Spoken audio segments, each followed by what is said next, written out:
I'm Pallavi. I'm not an astrologer, nor am I a human design expert.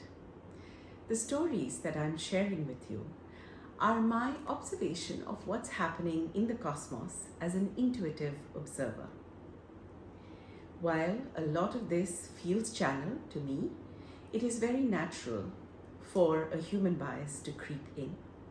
And therefore, please take whatever resonates for you. This is meant to be fun, and I would love it if it makes you laugh. If it gives you some ease or clarity, or helps release some pain, that would be a win for me. Whatever it may be, do let me know how you enjoy these.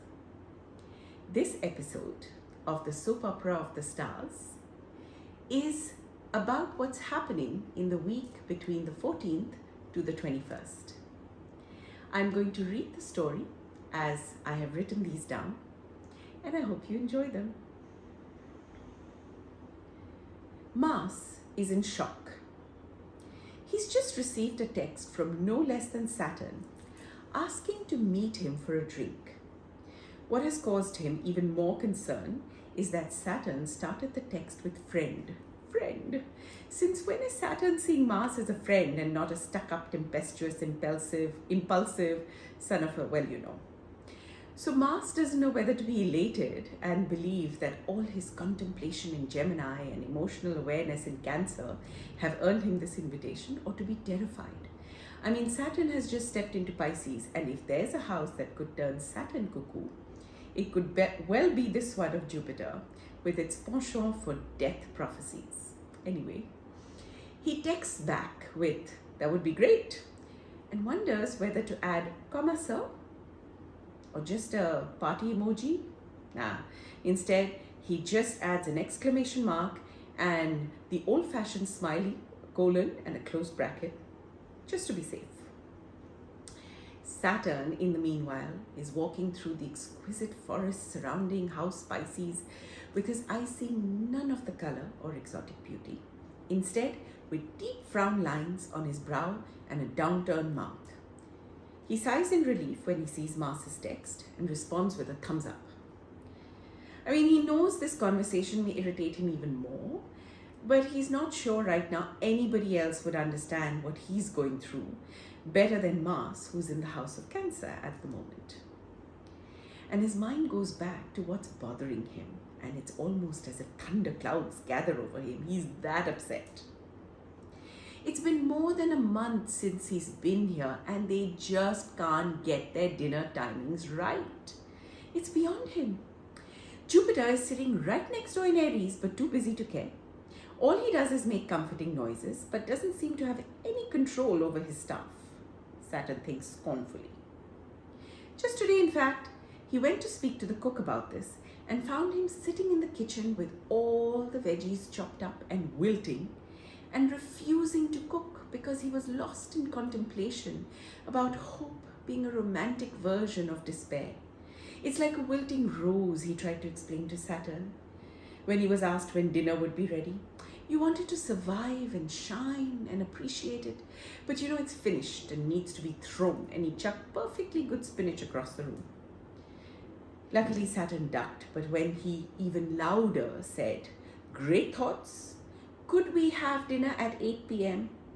the cook looked at him and gestured with his hands full of more spinach and said, "Food, one must wonder, is it a symbol of nourishment or decay?"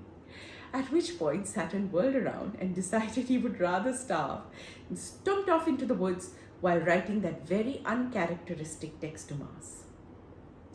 Which is how they ended up with more than a few empty glasses between them and talking about emotions. Mars was sharing his own story of how he was feeling like he had whiplash from the multiple meetings in a day to talk about feelings that were happening where he was at. And Saturn interjected and said, "Listen, well, at least there's variety, and they still make sure you get food on time, right? I mean, the moon would never tolerate a lack of rhythm, right?" So Mars went a little silent. He realized Saturn was not in a listening mood, and he was also feeling a little sorry for this very melancholic Saturn. How do I engage him in a way that provokes real change in his mood, he wondered. After a few moments of silence, while Saturn continued to gulp down his drink, Mars very carefully said, "Look, I know you'll figure it out, but since we're speaking as friends, may I make an observation?" Saturn nods defeatedly. Mars continues, "As far as I know, Pisces, no one needs to cook there, and no one's ever in need of service, really." Saturn looks a little surprised. Mars continues, "See, Jupiter has set up these multiple stations where you can ask for what you need, allow the station to change your frequency to your feeling like you already have it, and it's there. It's quite cool, really, once you give it a few spins, and you can literally get anything from caviar to a friend you want to talk to a race car, etc. I know, because I've had a lot of fun with it. And I'm pretty sure it's part of their welcome tour. So, I don't know, but maybe if you've missed that, then perhaps there are other things you've missed. I mean, after all, you must have been a little worried about having to move out of your comfort zone and coming into this very touchy-feely sort of arena." And Saturn's face started to change. He went from almost chewing his tongue to taking a deep breath and laughing a slightly demonic laugh.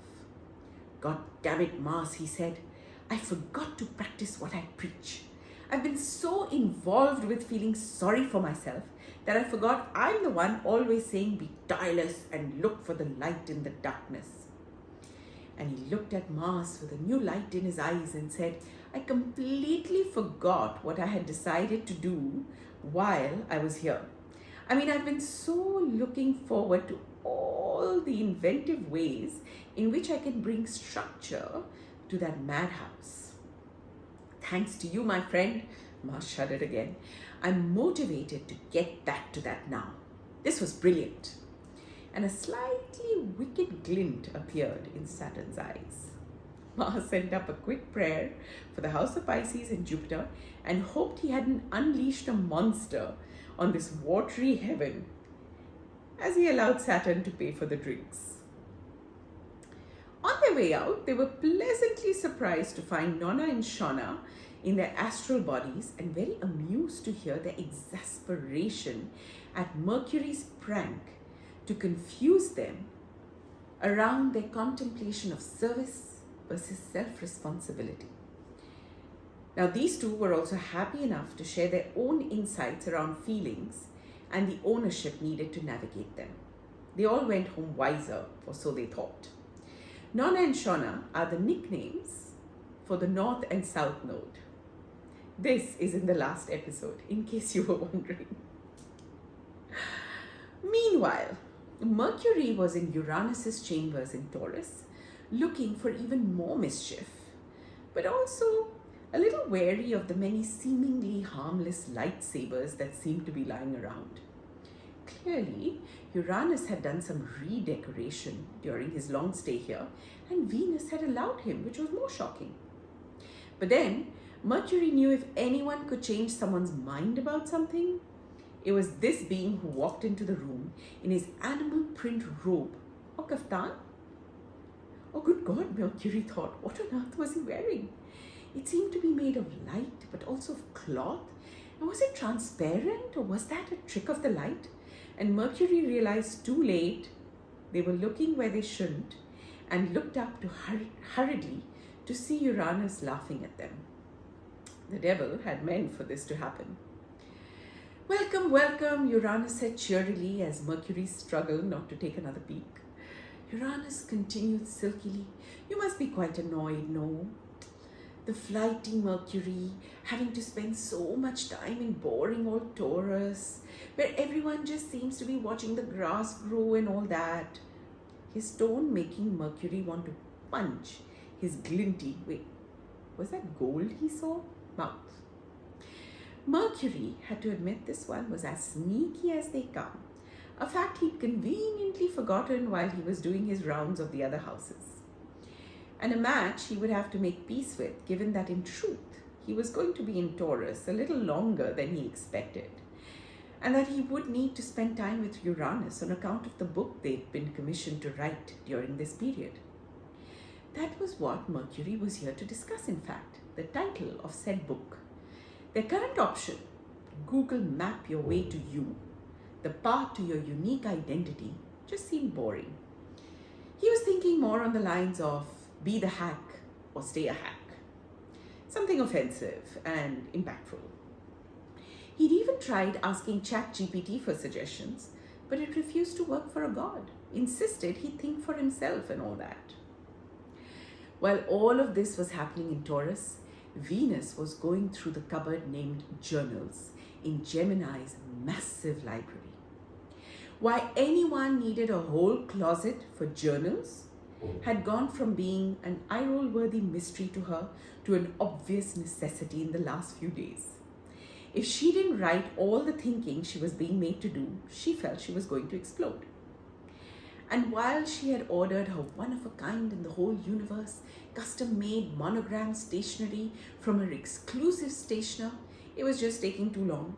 And she needed something right now, even if it was a moldy, scratchy paper. And so here she was, her nose buried in notebooks, looking for at least that something that was recycled and maybe a little pretty. She felt a tiny pang of compassion for Mars, who'd had to deal with this for many more months. But that brought back memories of her many chats with Pluto last week and her impending session with Saturn that she was not looking forward to. Rumor had it that he was cold, hungry, and grumpy in Pisces, and had yelled at poor Neptune for scaring him by sleepwalking when all Neptune was doing was harmlessly going for a midnight snack in his shimmery night robe surrounded by his ever-present fog. So no, having heard these stories, she wasn't making the same mistake of not being prepared for this session. Now, Venus had always prided herself on being the diplomat. Beautiful words are a mark of a beautiful state, she would say often. But the world seemed to be getting more and more polarized, and there seemed to be a rising need for everyone to speak their truth right in that instant minute, often publicly, and intolerance being confused with authenticity in her worried opinion. Given the stark contrast to the way the world has functioned so far on polite conversations, this sudden emergence of meanness was causing a fair bit of upheaval in relationships that were used to everyone tiptoeing around each other to function. Now, Pluto's point of view was that the truth must emerge, and Venus agreed that authentic expressions of the self were part of the process of evolution, so there was no coming back from that. But what did make sense from what Pluto said was that the need for human beings to pick their battles. Context, timing, and common sense was what Pluto had prescribed. Setting the context about it being about one's own need for expression and life experience, not blame or projection. Waiting for the right time to have the conversation, perhaps even asking for divine timing, and being prepared to speak in the language that the other person would understand. The point was to remember that the end goal is shining your truth, to have a positive impact on the collective, not rebelling for the sake of rebellion. Or at least that's what Pluto had understood from that that's at least what Venus had understood from the long conversation with Pluto. And with these many thoughts whizzing through her head, she started her meeting with Saturn and was pleasantly surprised at his almost joyful demeanor. Apparently, a few drinks with Mars had gotten him out of his grumps. Son of Aries, thought Venus. What is this new Mars? She was also delighted by his insight, where he spoke about finding the right container for the authentic, unique expression of the self. Was it really relationships that needed all that expression? Or was the container to be found in the creativity and innovation needed in life's work, he asked. Could it be that what all human beings are looking for is the expression of their unique purpose as a way of feeling valid in their own life experience? And that was the pressure they were reacting to when blaming their relationships for feeling stifling or unfulfilling. His take was that relationships are more a cauldron for growth, where a balance needs to be found between the self and others, where emotions need to be owned by the people in the relationship and not projected. Relationships are not about control, they are about the sum being larger than the parts. Therefore, while relationships are founded on being authentic about one's own experience, they also need a curiosity to allowing different points of view. That's when there is the healthy growth that is meant to be catalyzed by the relationship. If instead, Saturn said, people were to look for what they wanted to express as service to the collective, that would be the better container for their authentic voice and perhaps a far less volatile receptacle as well. Venus was furiously taking notes, of course. She wasn't sure she understood any of this, but she did have to think about it all, and therefore it was better to document it, agree with Saturn, and come back to this later. So we're going to leave our very enlightened Venus, or getting enlightened Venus, to travel back to Aries, where the biggest unfolding of this week is happening. Here, a sacred ceremony is being conducted, where the sun and the dark moon are coming together for an important reboot ritual that happens only every couple of decades and is as beautiful to behold as it is intense and transformative. Officiating the ritual is, you guessed it, Pluto as the high priestess, which lays to rest any doubts about the power of this moment. Jupiter is here as well to ensure fair weather and expansive dissemination of the message, and to make sure the after party is so epic it lives on for the next couple of decades before this happens again. Also, there are Nona and Shona, or the North Node and the South Node, since they are the portals guiding the areas for change that is being seeded here. The sun begins with talking about the need for innovative energy to bring newness into the world, and that being the cornerstone of an ever-expanding universe. Pluto speaks to the pressure experienced while waiting for the seeds that are planted to sprout, and that while that time can be quite scary, this is also a time to prepare and be ready for when the fruits are ripe for harvest. It needs two things. The lists, as always. 1, a non-negotiable belief in what is being dreamt of, that the seeds will sprout, becoming a reality. And second, inculcating the qualities of the one doing the harvest. Leave the seed planter personality behind, become the one that picks the fruits and knows that they are ripe. The moon speaks about how there's always difficulty in the beginning, but that is only a natural part of the unfolding of the process and must be accounted and prepared for. The sun and the moon then vow to Pluto that they will shine their light on the earth to enable a safe environment for this initial chaos to be managed while newness sprouts. Pluto vows to them to release the pressure needed to ensure this potential is unleashed for the change to be birthed into that safe environment they're providing.